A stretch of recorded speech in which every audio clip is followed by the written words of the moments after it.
Hello everyone, this is Isador and this is my review about Victoria 2. Before I begin, I would like to thank Racerx for making me this new intro and logo.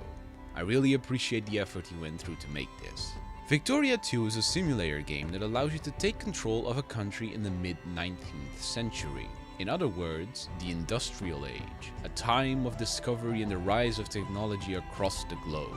It also marked an important age in which many of the events that shaped the current world took place, like the rush for Africa, the US becoming a world power, and the formation of many nations that exist today, which you can see happen in the game itself. When you begin a new game, in the Grand Campaign at least, you start off with a more or less accurate representation of the state of the world in the year 1836. Almost all nations that existed during this time period are accounted for, giving you no less than 131 countries to select from.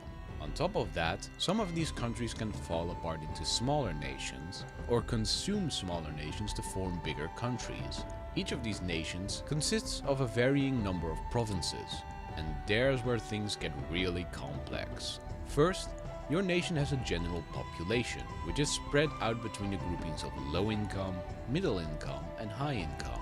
These are then further subdivided into by different jobs, such as artisans, soldiers, and capitalists. These determine what goes on in your nation. A high number of artisans means your provinces have a high resource output, while a high number of capitalists means construction projects that stimulate your economy will get more funding across the nation.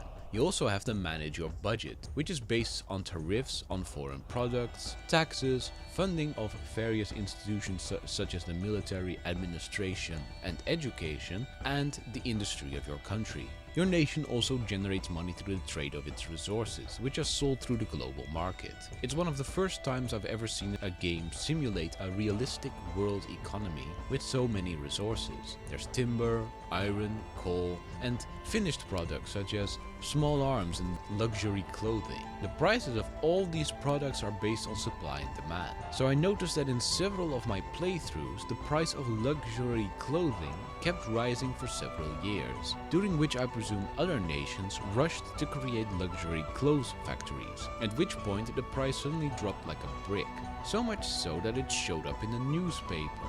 You can even play into this yourself. If you see the price of a product rising due to a lack of supply against demand, you can build factories or try to conquer territories that produce said product. If you're building a vast army, you can build ammunition factories to supply your future army with cheap bullets. On top of this, you also have to manage your country's politics. Basically, your nation will be full of people, and all of them will have a political agenda one way or the other. If a majority of the people call for reforms and you ignore them, they're gonna start organizing and eventually leading rebellions. Your country will also start with one of several different types of government style, which will determine what you can and can't do as the government. Some nations will have a government with absolute power, while other governments will have regular elections to shake things up, and will have very little control over what happens with their country's industry. It's surprisingly engaging to keep track of what your people want, and whether you want to accept their demands or oppress the crap out of them. Then you also have to manage your relations with other countries through the diplomacy system, which is probably the most elaborate diplomacy system I've ever seen in a game. Each country will have an opinion of yours, which influences how they will react to you. You can also have a varying degree of influence in another country, which determines how much you can influence the politics within that country. You will also have a varying degree of influence in another country, which is separate from their opinion of you and allows you to control their diplomacy up to a degree.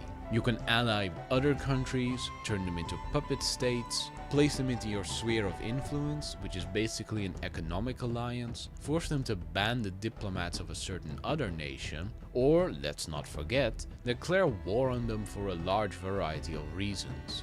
War functions by first forcing you to justify a war against that nation, which is basically the reason you go to war. This can be because you want to take a province belonging to an enemy state, because you want to free a country from enemy rule, because you want to force an enemy nation to reduce its army, or because you want to humiliate an enemy country. There are even more options than I can really hope to describe in a review, and it gives you a magnificent versatility in what you can accomplish, allowing you to reach world domination in your own way. Once you've justified a war, you can initiate the war against another country until that other country is willing to accede to your war justification.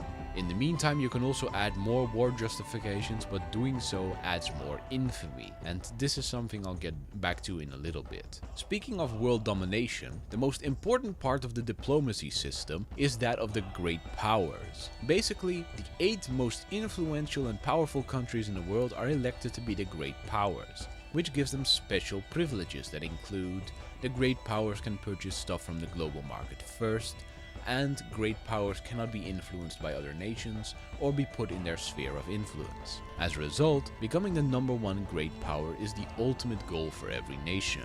How hard it is to reach that goal isn't based on a difficulty setting, but rather on the country you choose to start with. Certain countries, such as Sweden or Brazil, start off in really good locations, allowing them to develop and expand without much or any interference from other great powers. Others, like Prussia, start off with a high level of technology and education, allowing them to dominate their adversaries through superior economic tools and weapons of war. And others yet, such as Great Britain or Russia, start off with an incredible amount of territory, giving them multiple associated advantages over other nations. If you want to up the difficulty even further, you can opt to start off with a smaller nation surrounded by enemies, such as Austria, or a nation that is being puppeteered by another nation, such as Wallachia. If you want things to become really difficult, you can start off with an uncivilized nation, such as Japan or Persia, who needs to spend significantly more effort than the rest of the world to reach the same level of technology that civilized nations already have. As you can imagine, the complexity of the game is immense and allows for many different strategies and approaches, and no 2 playthroughs of mine have been exactly the same. The dynamic global economy and a fluid diplomacy system result in an ever-changing and unpredictable global landscape. If you want to complicate matters further, the game also features multiplayer, allowing you to wage a military, economic or diplomatic war against your buddies. That is not to say that Victoria 2 is without flaws. On contraire, while there are over 24 separate tutorials in the game to educate you on the finer points of country management, many things are left unexplained and have to be figured out by trial and error. Or you can read an online guide, whatever works for you. The learning curve for new players is understandably steep, and while I typically enjoy that kind of thing, it is quite irritating to be 3 hours into your grand campaign only to realize that through a small error on your part that you had no way of knowing about, resulting in your nation having practically no soldiers, which then also results in your nation being almost entirely unable to field armies. Yes, this actually happened to me in-game. While I was paying soldiers really high wages, they seemed to prefer to promote out of being a soldier in favor of becoming an artisan or something, since that particular class wasn't being taxed as much. My biggest complaint, however, was while the rest of the game was incredibly intricate and deep, that warfare was not. When 2 opposing armies meet, it becomes a simple, non-interactive matter of both sides comparing stats and dice rolls after every turn. You can't influence the outcome of a battle, except by sending in more reinforcements to aid your side of the conflict. Compared to the rest of the game, while there is certainly some thinking involved in warfare, such as where to fortify next or where to place your troops, it is a fairly dull affair when compared to the rest of the game. Another system I vastly disliked was the infamy system. Though realistic, the infamy system basically functions as a limiter for all nations. The more you conquer, the more infamy you get. Once your infamy reaches a certain threshold, nations around the world are free to declare war on you without consequences. Infamy drops really slowly, and as a result,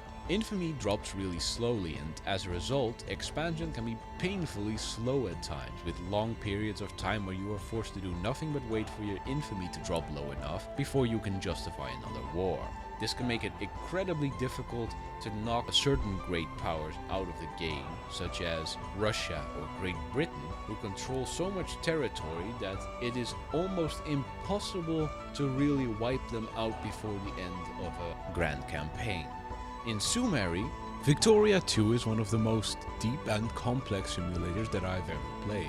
I've thoroughly enjoyed playing it and will probably continue to do so for quite a while yet. If you're a fan of simulator games and would like to know what it really feels like to run a country through the industrial age, I highly recommend Victoria 2.